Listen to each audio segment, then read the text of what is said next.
ही वारी मार्गशीर्ष महिन्याची वारी जी म्हणतात.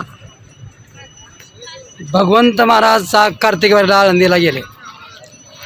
का गेले तर माऊलीच्या समाधी सोहळा असतो महाराज. समाधी सोहळा झाल्यानंतर परत वारी आली आता पंढरपूरची माघारी परत. तर भगवंत त्यांच्या आसनावर विराजमान होत नाहीत महाराज. तर ते कुठं जातात तुम्ही म्हणता आता पंढरपूरला आले आणि कुठे गेले तर विष्णुपदावर महाराज गोपाळ काला केलेला आहे. तिथं गोपाळ महाराज घेऊन गाई. तर मग भगवंतानी महाराज क्रीडा केली. काय मग आता आळंदीला जाऊन आल्यानंतर महाराज भगवंत उदास झाले. उदास का उदास झाले तरी एक माझ्या भक्ताने महाराज समाधी घेतली. आपण कसं करतो महाराज आपल्या एखादा इष्टमित्र महाराज दोस्त कुणी का असणार महाराज किंवा नातेवाईक जर आपल्यापासून दुरावला तर आपण नाराज होतो.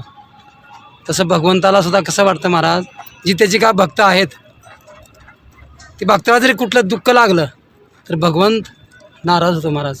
काय दुःखी होतो महाराज. मग ह्या पायी महाराज भगवंत आळंदीहून आले.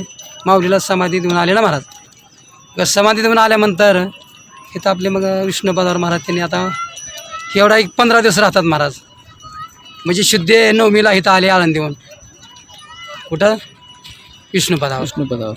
आता परत इकडे जे यायचे महाराज पंढरपुरामध्ये ती वद्य आमुष्याच्या टायमाला येतात महाराज. आमुष्या दिवशीच म्हणा की वद्य एकादशी होत्या आणि आमुष्याला येतात महाराज इकडे. तर त्यावेळेस समधी जातात महाराज. हां कुणी भक्त अशी आपलं साधे भोळे महाराज भगवंताची विनवणी करा जातात.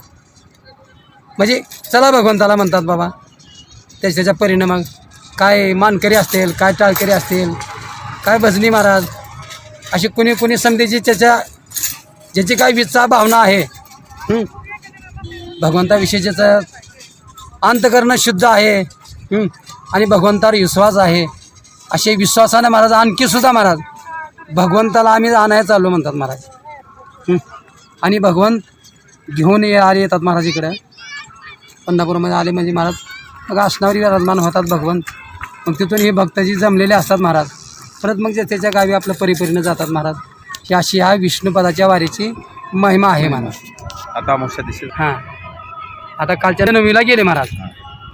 आता वद्य नवमीला ह्याला आमुष्याला येणार महाराज परत. असे या वारीचं महत्त्व आहे महाराज.